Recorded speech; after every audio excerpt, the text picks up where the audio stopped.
แอมได้แต่คอยกอดอันเข่าคอยเบิ่งน้ำซื่อๆเนาะโอ้แต่ว่ามันลงอยู่ได้นี่เนาะพ่อเนาะ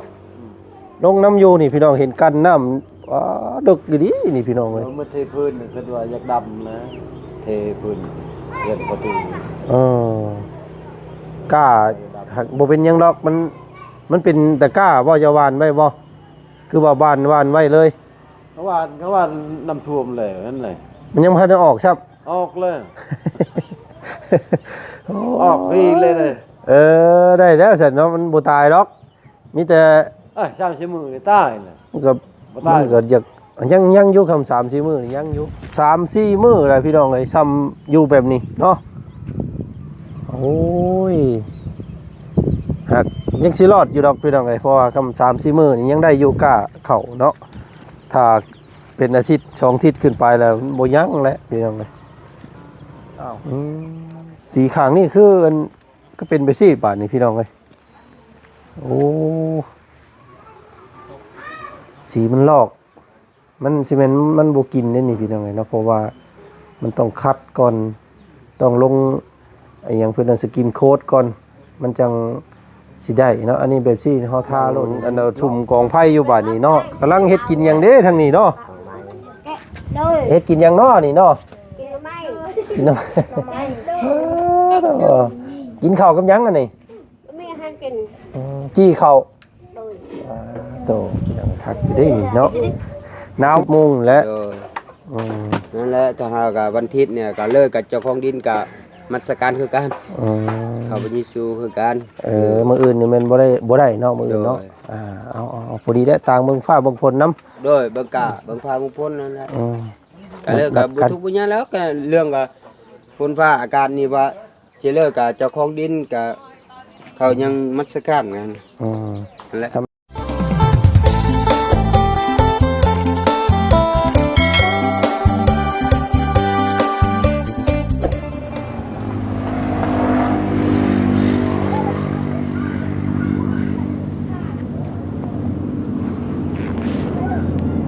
ตัวพ่อเศร้าแท้เนมตรงให้ตรงหน้าบ่ตายอุกใจบาดนี้ยันเข้าบ่ได้กินแล้วปีนี้เนาะมืดเลยเขากากับมันตายจักมื้อเลยพ่อนี่3-4 มื้อเลยเน่าบ่แล้วป่านนี้เนาะเรียบร้อยเลยเขากากับมันเลยโตเขาให้ก็เขาปลูกเขายังก็เบิดแหละโตพี่น้องเนมได้แต่คอยกอดอันเข่าคอยเบิ่งน้ำซื่อเนาะโอ้แต่ว่ามันลงอยู่ได้นี่เนาะพ่อเนาะลงน้ำอยู่นี่พี่น้องเห็นกันน้ำดึกอยู่ดินี่พี่น้องเลยมันเทพื้นคือว่าอยากดำนะเทพื้นเรียนประตูกล้าหักบ่เป็นยังดอกมันเป็นแต่กล้าบ่จะวานไว้บ่คือว่าบ้านวานไว้เลยเขาว่าน้ำท่วมเลยนั่นเลยมันยังพันออกครับออกเลยออกพี่เลยได้แล้วเสร็จเนาะมันบ่ตายดอกมีแต่ช่างใช้มือใต้เลยมันก็อยากยังอยู่คำ3-4 มื้อนี่ยังอยู่เนาะพื้นนำมันโอ้ดิพี่น้องก็โพดโพดินี่เนาะไม่เลยตกกาไม่หากได้ยินว่าเขื่อนเวียดนามเพิ่นปล่อยเด้เพิ่นปล่อยเพราะว่ายันมันแตกเพิ่นปล่อยลงมาแล้วมันมาหลายบาทนี่พี่น้องเอ้ยไปขอไปเบิ่งได้พอเด้อเบิ่งก่อนพี่น้องเอ้ยเนาะเปิดภาพมากับพ่อครับตู้พ่อเนาะยืนเศร้าอยู่พี่น้องเอ้ยเนาะเงาแลบาทนี้เข้าในเล่าก็เบิดก้าในหน้ากระท่วมบาทนี้พี่น้องเอ้ยโอ้ยโพดอีหลีเนาะกองกลัวหน้าแรงอยู่พี่น้องไงน้ำโธ่ตายคักบ้านนี้พี่น้องไงเนาะเอาคิดว่าอยู่บ้านเฮายังว่าพอนั่นแน่มาพี่เฮ้กระติกเนาะโหดดีนี่3-4 มื้ออะไรพี่น้องไงซ้ำอยู่แบบนี้เนาะโอ้ยหักยังสิรอดอยู่ดอกพี่น้องเอ้ยเพราะว่าคำ3-4 มื้อนี่ยังได้อยู่กะเข้าเนาะ ถ้าเป็นอาทิตย์2อาทิตย์ขึ้นไปแล้วบ่ยั้งแล้วพี่น้องเอ้ยพอน้องน่ะน้อยเพิ่นถึงกับต้องเศร้าเลยพี่น้องเอ้ยเนาะเพราะว่าข้าวคือสิบ่ได้กินแล้วปีนี้แล้วว่ะเนาะตายคักเห็นบอกกันน้ำนะผู้พี่น้องเอ้ยตะเกาเนาะนี่อันนี้คันบกเลยได้นี่พี่น้องเอ้ยลงเลยได้นี่เนาะแต่ก่อนอยู่ผู้อยู่เพียงเงินต้นอันนั้นผูกไปอันนั้นผูกพี่น้องครับขึ้นสูงแห้งดินี่เนาะโอ้ยเอาทักทายสบายดีเด้อพ่อแม่พี่น้องบัดสุขูสุคนเนาะพี่น้องเนาะเจอกันมื้อนี้ก็เกือบขึ้นฮอดเฮือนประตูอะไรอ่ะได้พี่น้องเนาะพี่ขึ้นฮอดมุงว่าจันยืนพี่แหละเมื่อวานนี่น้ำนี่พี่น้องเนาะงัวควายตายไปแล้วว่าสันพี่น้องเนาะไม่ดูลงดูลายแล้วปลูกไว้พี่น้องเนาะบ่เป็นแต่เอาไปแล้วเอามีแต่ภาวนาให้น้ำมันบกลงไวๆเนาะเข้าจังสิได้กินแน่ว่าซั่นซะเนาะถ้าแบบซี่นี่เรียบร้อยพี่น้องตู้เกินไปเนาะลึกมันก็คือว่าสูงอยู่เลยพี่น้องแต่ว่าน้ำเซมันยืงขึ้นมาเนาะน้ำเซมันบ่บกแหละมันเฮ็ดให้น้ำน่ะมันบ่ไหลแล้วมันยืงบัดนี้พี่น้องว่าน้ำลงมาแต่ภูเนาะโอ้ยตายน้องมามาลมเบิ่งทางครอบครัวของน้องไม้น้องทายก่อนพี่น้องเนาะเพิ่นให้เพิ่นนัดทางเจ้าของดินเนาะให้เพิ่นนัดทางเจ้าของดินของด้านให้เพิ่นซื้อขายให้มื้ออื่นคำว่าฟ้าฝนบ่ลงพี่น้องเนาะโอ้อันนี้สีเฮือนเราก็ยังบ่พอได้นี่พี่น้องเนาะสียังบ่พอ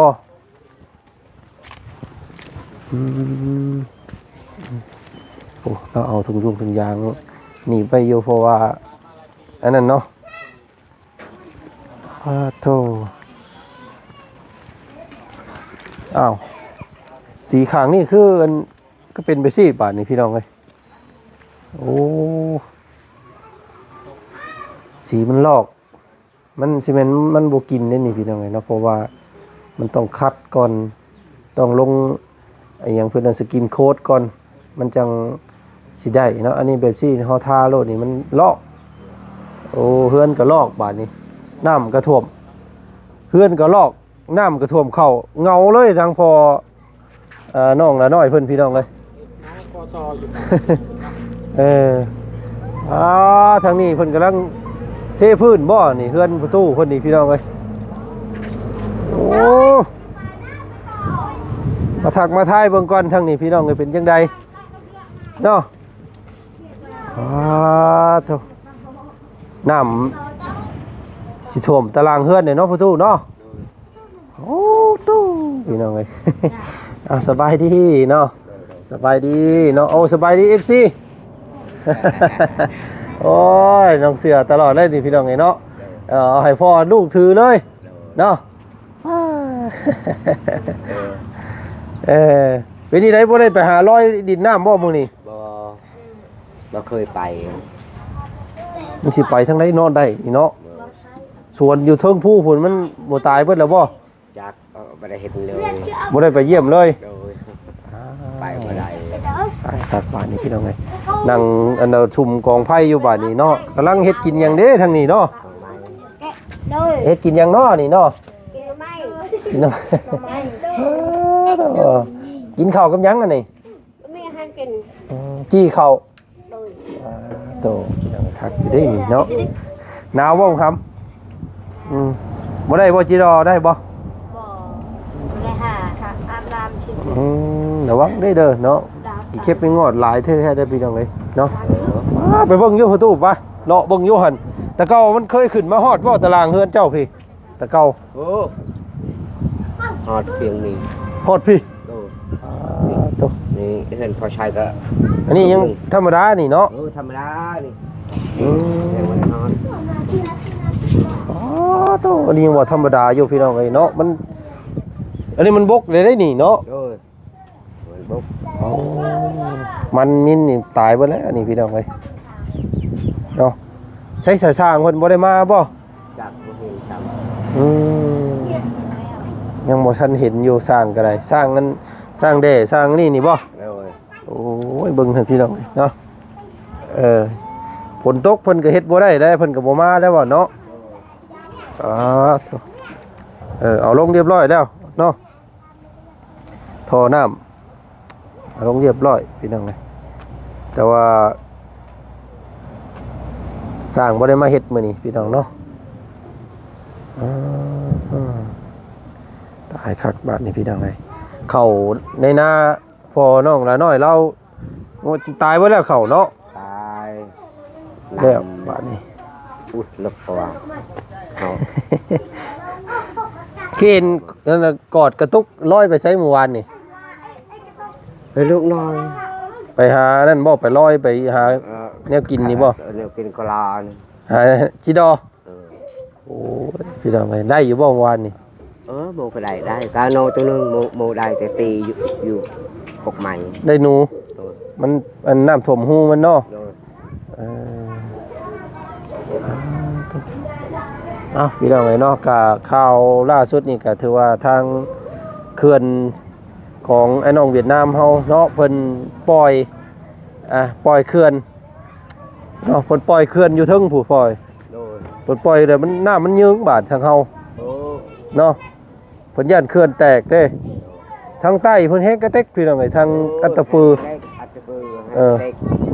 ลายน้ำมันก็ปล่อย เพิ่นปล่อยลงมาแล้วน้ำท่วมเฮือน โดย เห็นแต่หลังปอล้อพี่น้องเอ้ยเนาะโอ้ยเอาส้นอันอยู่เฮือนอยู่ซ่านก่อนเด้อสัตว์ตู้เด้อเนาะเฮ็ดได้สัตว์พี่น้องเอ้ย เราเทพื้นคักแล้วนี่เนาะมันเทพื้นเทไอ้หยังเข้าไปนี่ก็อยู่สะอาดสะอ้างแล้วนี่พี่น้องเอ้ยสบายบ่ต้องย่านน้ำขังตารางบาดนี่เนาะ โดย มีแต่ลัดน้ำบ่ให้มันมาเฮือนขุดคลองตามข้างพุ่นให้มันไหลทั้งพุ่นลงเด้อ โดย โอ้พี่น้องเอ้ยเนาะดีใจน้ำพี่น้องเอ้ยได้อันนี้อีกเนาะอันได้เทพื้นอีกกับห้องน้ำอีกนี่คักแล้วนี่พี่น้องเอ้ย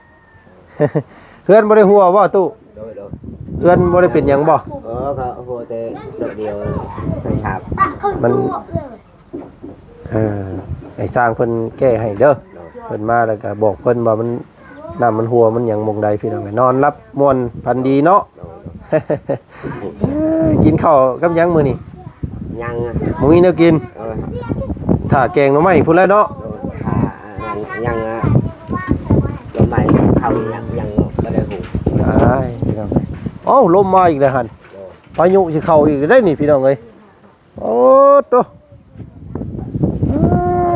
โมวาวจะเดินเขา หึ เดินเขาใช่ได้โมวาว โดยได้แล้วอยู่พุ่นแหละอยู่ใกล้เฮือนน้องน้ำพุ่น18 ล้าน 18 ล้าน แต่ว่าก็ไปปังไปแตงเอาแล้วไปไทยไปรุดเอาแล้วมันจังสิงามมันยังหกอยู่แต่ว่าจักสินัดซื้อกันมื้อใดละพี่น้องเอ้ยเพราะว่ามื้อนี้คือสิบ่ได้แล้วมื้อนี้ฝนตกเนาะพังเมืองฟ้าเบิ่งฝนก่อนมีแต่สิบอกให้เพิ่นนัดในวงในว่านไว้และมื้ออื่นข่าวว่าฝนบ่ตกแล้วจังไปซื้อให้เพิ่นเนาะไปเบิ่งน้ำกันเด้อประตูเด้อเฮือนจักอย่าว่าเฮือนน้องน้ำฮู้อยู่เนาะ18 ล้านของเจ้าเท่าไรของเจ้านี่เพิ่นซื้อตอนนั้นเพิ่นซื้อให้เท่าไร16บ่16 ล้านมาอีกแล้วผลพี่น้องตายคักบาทนี่สมน้องพ่อน้องน้อยเราเหงาอยู่แล้วเมื่อกี้นี่พี่น้องเอ้ยเข้าตายบ่ได้แล้ววะเข้าในเล่ากับเข้าอันเข้าปลูกกับเบิดเนาะ อันนี้เท่าไรกิเลสเนี่ยโมอยากได้นะ อันนี้นะ30 ล้าน35 ล้านเราอยากได้ 35 ล้าน มันแพงโพด